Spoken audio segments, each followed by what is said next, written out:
Welcome to As-Sahwa's podcast, encouraging revival of the mind and the heart, seeking the truth and standing for what is right in the age of overloaded misinformation. Assalamu alaikum wa rahmatullahi wa barakatuh. Peace be upon you all. Thank you very much, and I really do appreciate you joining me once again for a very exciting podcast. It is our first book review, and I will say it's a very strange book that I came across. So it's a book which is not it's not a very long book. It's a book that I found quite enjoyable to read in a sense, and not a book that you really want to put down, and you want to carry on reading them. You want to carry on reading those pages. So it's a strange, very strange title that came across. So let me tell you how I came across this book. Then somebody sent me a quote, which I don't want to spoil the whole show by uh, quoting the quotation at the moment. However, what happened is someone sent me this quote, and I thought, okay, it's a strange quote, and let me see what this is really. Where does this quote come from? So when I started doing my little investigation, I found it's actually a quotation from a book. When I grabbed the book, I thought, let me read it. The book is called You Gentiles. And I thought, wow, what a strange, really in your face type of title, right? So I thought, hold on, let's get this straight. What does the word Gentile mean anyway? Well, it's apparently from Hebrew, and it basically just means a person who is not Jewish. The word originated from the Hebrew term goy, if that's the way you pronounce it, which is more or less a nation, and it's applied to Hebrew and to kind of other nations as well. The plural of the word is goyim, and it's talking about nation and nations. So the book itself is saying you Gentiles, so maybe it's saying you non-Jewish nation type thing. So let's make the first quotation, shall we? The first chapter is called The Question. These last 10 years and more, I have been asking myself with increasingly urgency a number of questions.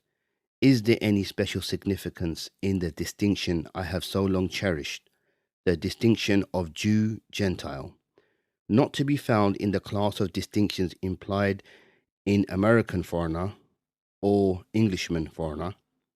Is there between us Jews and you Gentiles that is between the Jew on the one hand and the Englishman, the Frenchman, and the American on the other hand, that which transcends all the differences which exist among yourselves, so that in relation to us you are Gentiles first and afterwards, and without particular relevance in their connections, Englishmen, Frenchmen, Americans? Question mark. So let's carry on. This is your host, Abu Mike, and I really hope you do take some pointers away from this book. And what I'm trying to really share with everyone is the mentality of a certain people, a certain tribe, a certain nation, and how we tend to look at certain people and class them in a certain way, right? But it doesn't stop there. Let's look at his other question in a sense. This is page 9. If I have long pondered this question of Jew and Gentile, it is because I suspected from the first dawning of Jewish self-consciousness that Jew and Gentile are two worlds, that between you Gentiles and us Jews there lies an unbridgeable gulf. Side by side with this belief grew another, which is related to the practical aspect of distinction. So he's constantly speaking about distinction being separate all the time. So, who is the author? Let's pause here for the moment and we'll return back to the book. The author was born in 1885 and he died in 1972. His name is Maurice Samuel.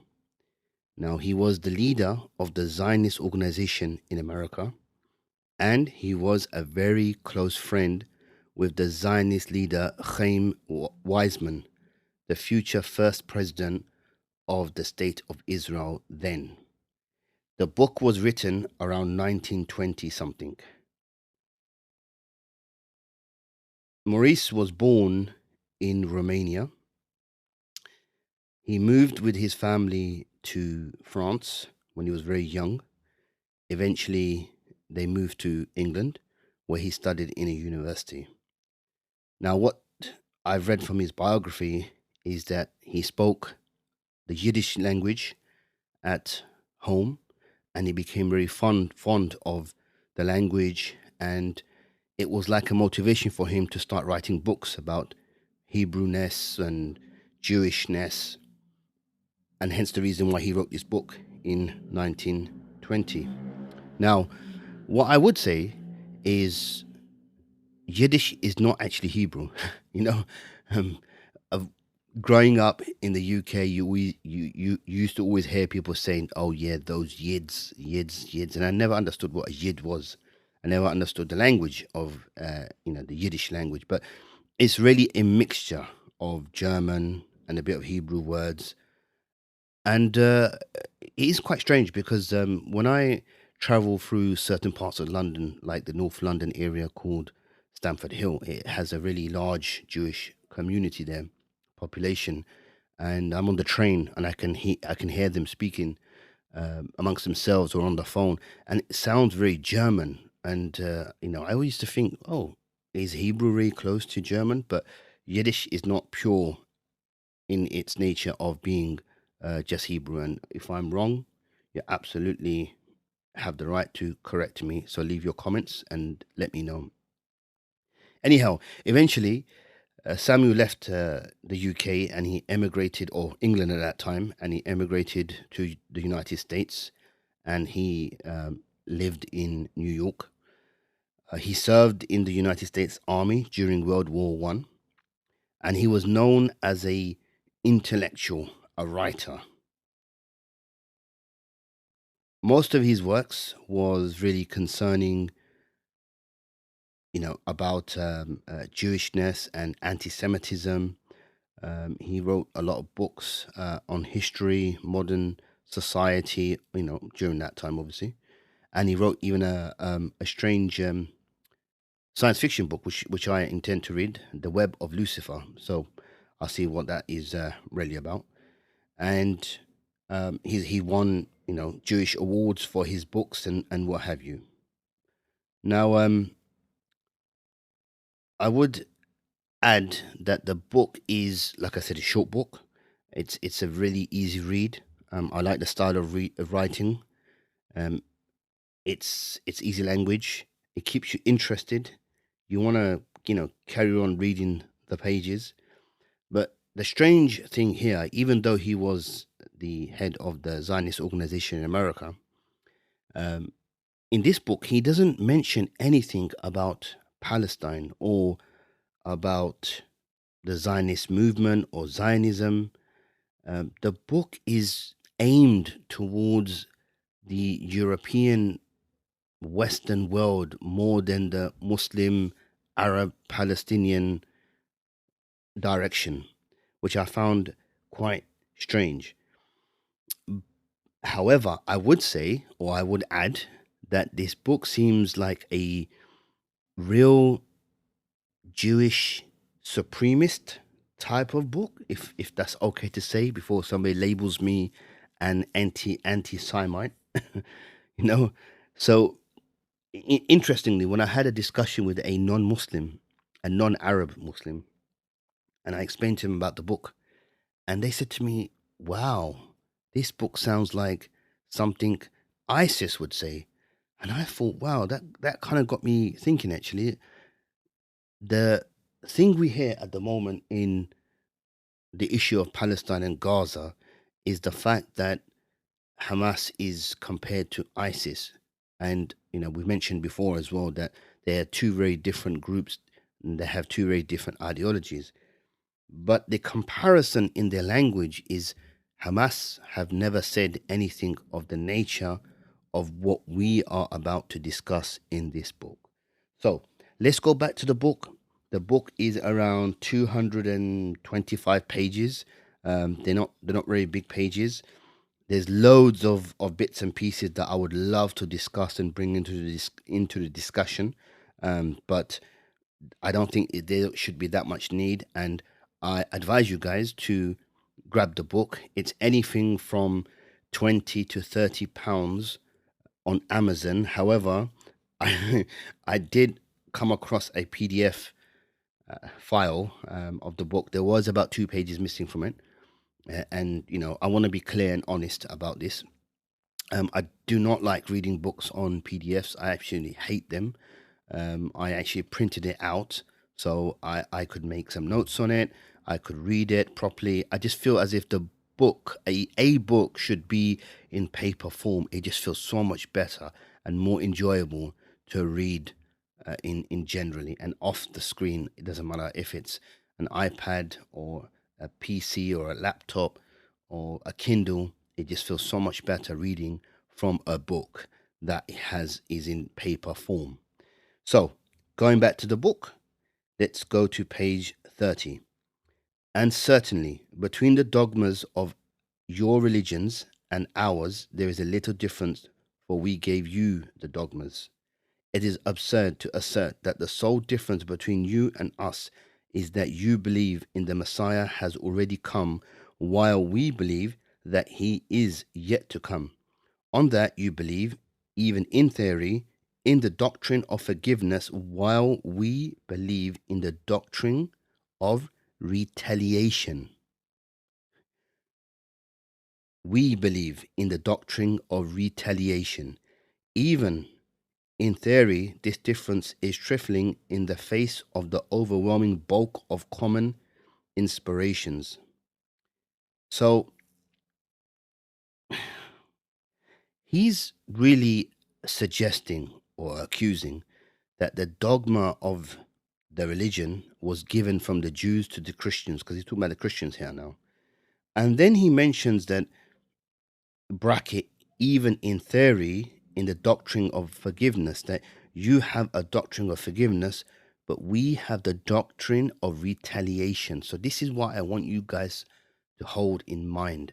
You as an individual to understand and comprehend the mentality of certain people. And in particular, I am speaking about the Zionist. So here he is talking about that we believe in the doctrine of retaliation. And basically, that's it. Let's forward on to page 31. He speaks about basically life. To you, life is a game and a gallant adventure, and all life's enterprises partake of the spirit of the adventurous. To us, life is a serious and sober duty pointed to a definite and inescapable task. Your relations to gods and men spring from the joy and rhythm of the temporary comradeship or enmity of spirit. Our relation to God and men is dictated by sober subjugation to some eternal principle. Your way of life, your moralities and codes are the rules of a game, none the less severe or exacting for that, but not inspired by a sense of fundamental purposefulness. Our way of life, our morality and code do not refer to temporary rules. Now, I can't really disagree with him, to be honest, on the fact that the Western life is all about game and nothing else. And, the pastime, enjoying yourselves, and that's it. Whereas he's saying that us, the Jews, are serious about our life. And that is something, we should address the fact that many people in the West, or generally anyway, are not thinking about the hereafter. Okay, as a Muslim, I would make it a point when he mentions the issue of Messiah. So the Jews believe the Messiah is to come. The Christians believe the Messiah came, i.e., Jesus. We believe that the Messiah is to return. As Muslims, we believe that Jesus never died, he was taken to heaven alive, and he will return alive, and he will speak about the oneness of God, and he will show the people the right path. Now, I know there's a contention issue here where some books that I have read, and we can bring that to the discussion another time, accuse Jesus of being, an a worshipper, and beginning idol worshipping, and accuse Jesus of going away from the Jewish teachings, etc.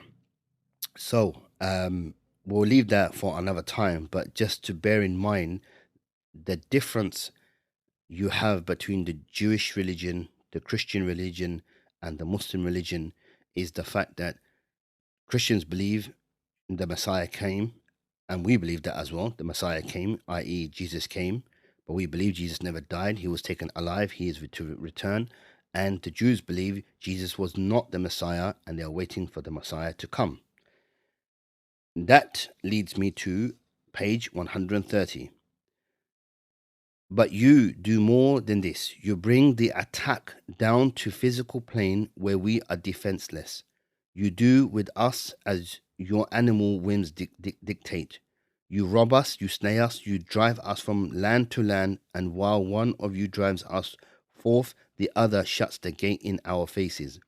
From the first day of our contact, since the first of our communities in exile, you have made us the sport of your brutality.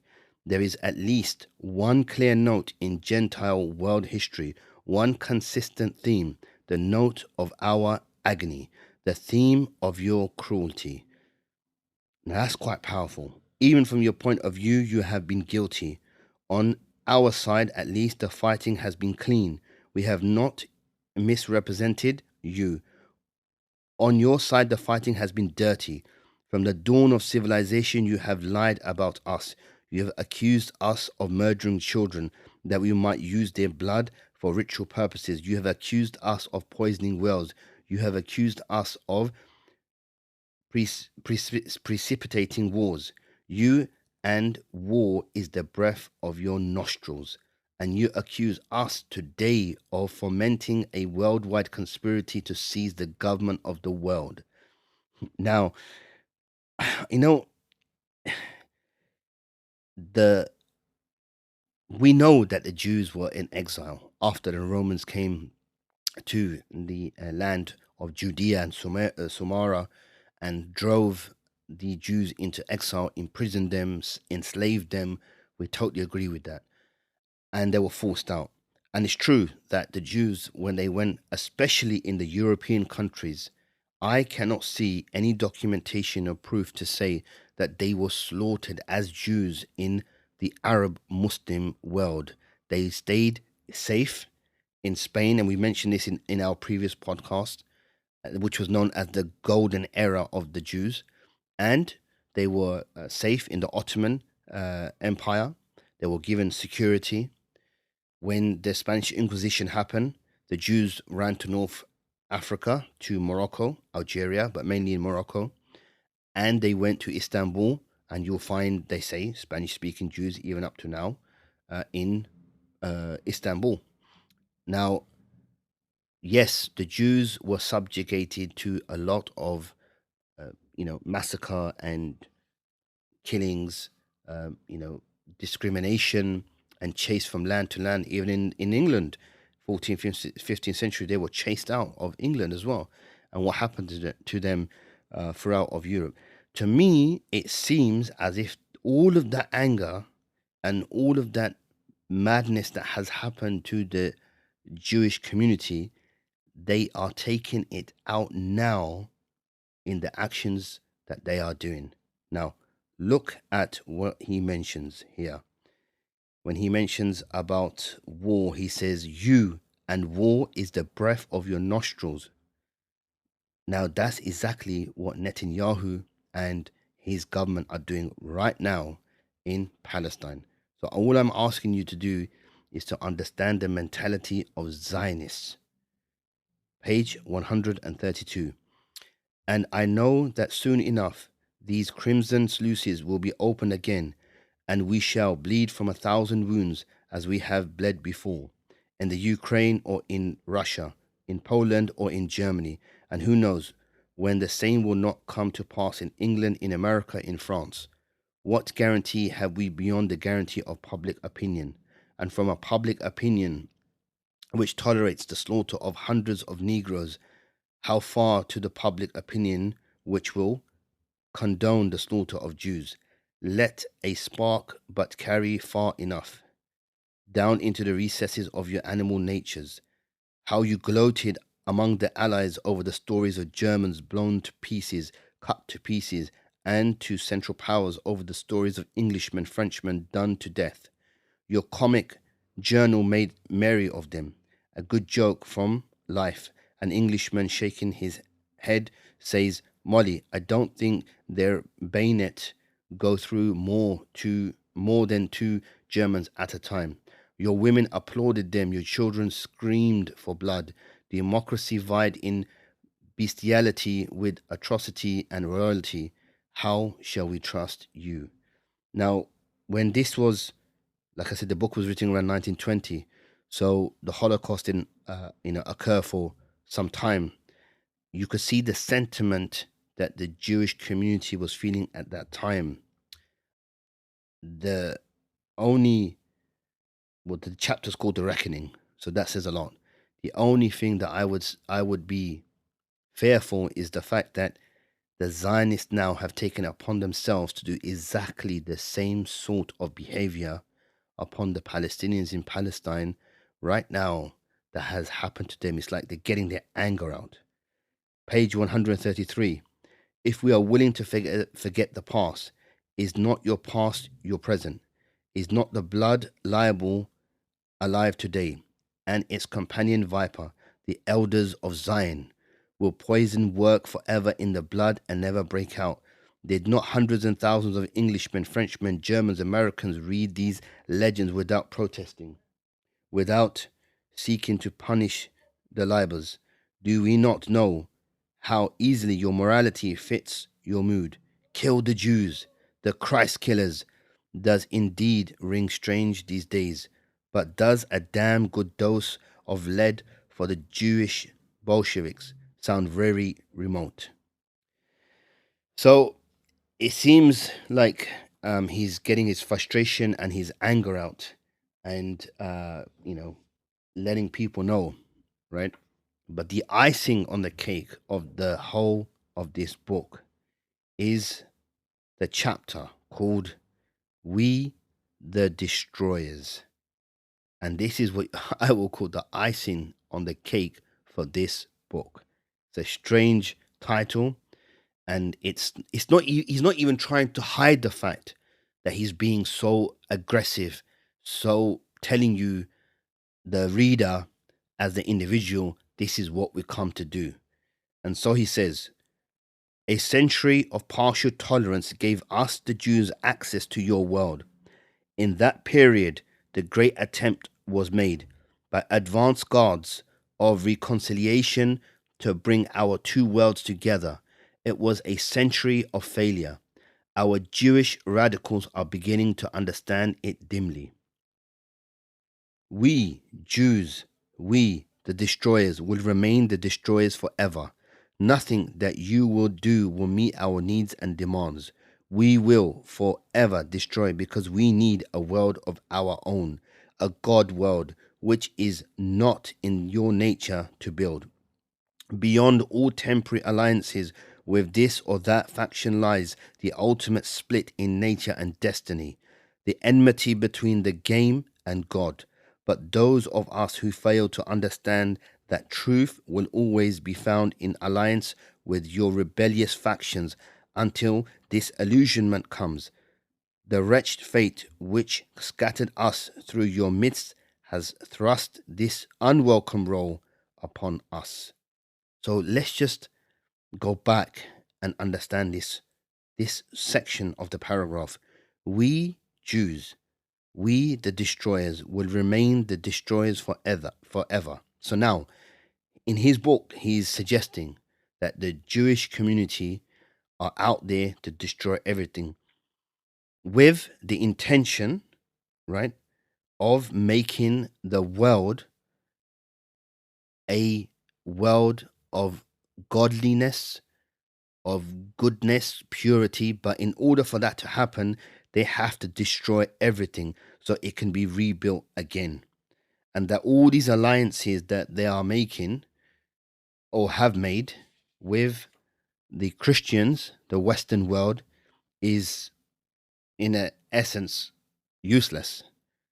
So it brings to my mind when you hear Netanyahu and other members of the Israeli parliament, the head of the Israeli settlers, in a sense saying to saying to Biden to mind your own business, and we're going to do what we like because we have the right to do so, because we have been given a God-given right from our Bible, from the Torah, to say we can do what we are doing right now. So let's look at the last page. The chapter is called A Last Word. It would have been a happier task for me if I had been able to write this book with sincerity in another tone. If I had been able to record a struggle of two ideals and types which were never compromised and obscured by physical lust and cruelties, but rather than utter the old, untruthful courtesies, tempting resentment, which with caution and tact, it would have been better not to write at all, and I was driven to write. I believe that though I may have erred here and there, I have been mainly right. And I console myself with the thought that if this book offends by its assertiveness, God knows that the infinite tactfulness of thousands of other Jews seems to have offended no less. Whatever we do, we are damned, and I would rather be damned standing up than lying down. So, whew, you guys have to get this book. Honestly, you have to read this book and you have to make your own conclusion. But really and truly, this book is all about destruction. This book is all about making a distinction between us and you. So, what I find difficult to understand is how the Western world is supporting a Zionist occupying country such as Israel if they themselves have this sort of mentality. This book was written around the 1920s. If that was the mentality of the Zionists of 1920, then what is the mentality going to be of those Zionists right now? And we see in their actions. He said it himself. We, the Jews, are destroyers. And like I said to you, in this book, he does not mention anything about Zionism or Palestine. He makes a small reference about Palestine, but he doesn't make a big issue of it's our land and we're going to return or anything of that nature. But the point being here, it is the nature of Zionists and Zionism to make destruction in the world in order to make it a godliness type of planet according to their warped understanding of reality. And this makes me understand really and truly to say that this is a kind of a ISIS mentality, if you want to say that. Okay. But it's so strange how this one quotation came to me, and it was this quotation about we Jews, we the destroyers, would remain the destroyers forever, that I was surprised how someone could be so blatant. Imagine if a Muslim or an Arab had written something of that nature, and we wouldn't, because that's not in our religion. There is no verse, there is nothing at all that could be said we've come to destroy. In fact, it's the other way around. When we talk about Islam and justice and implementing the Sharia, the law of Allah, the law of God, and then it is always talking about justice. You will hear something called adl, which is the justice. Adil, the one who is just. Okay, that it is always about bringing peace and justice. Yes, of course, we there are many at war, right? Afghanistan, the Muslims were at war for 20 odd years, but they got their land back. Look at the state of Afghanistan now. People are going there on holiday, and there are non-Muslims, Western non-Muslims, who are making videos, and you see many of them on YouTube and social media showing how safe Afghanistan is and how hospitable it is, and people should come to visit it. Where fighting has have occurred in many of the Muslim countries, but it's not just about going to destroy them because they're Christians or because they're Jews, or because they're Hindus.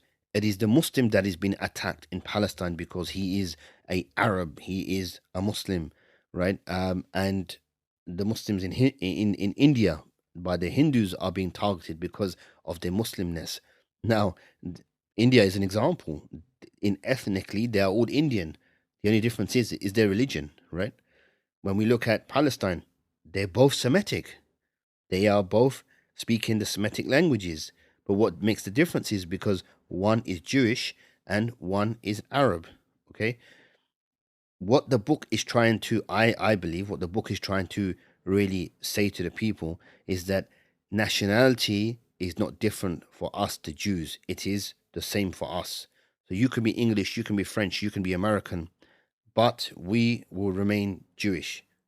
Okay, the Muslim doesn't think like that because the Muslim can say, "I am from," and the Muslims are from all around the world, from China to Asia to Africa, to America to South America. So the issue of an ethnicity is not the fact here. The fact is you believe in a religion that really and truly should be passing or producing peace in the world. Okay, that's another discussion for another time. So I leave you with this review of this book. I definitely advise you guys to get a copy, have a read, make your mind up, and correct me if you think I'm wrong. And let's carry on this discussion. I hope you have enjoyed the first review, and there are many reviews to come of many other books as well. Thank you very much for listening. And your host, Abu Mike, hopes to see you next in the other episodes. Thank you very much for listening. Wa jazakumullah khairan. Assalamu alaikum wa rahmatullahi wa barakatuh. Peace be upon you all.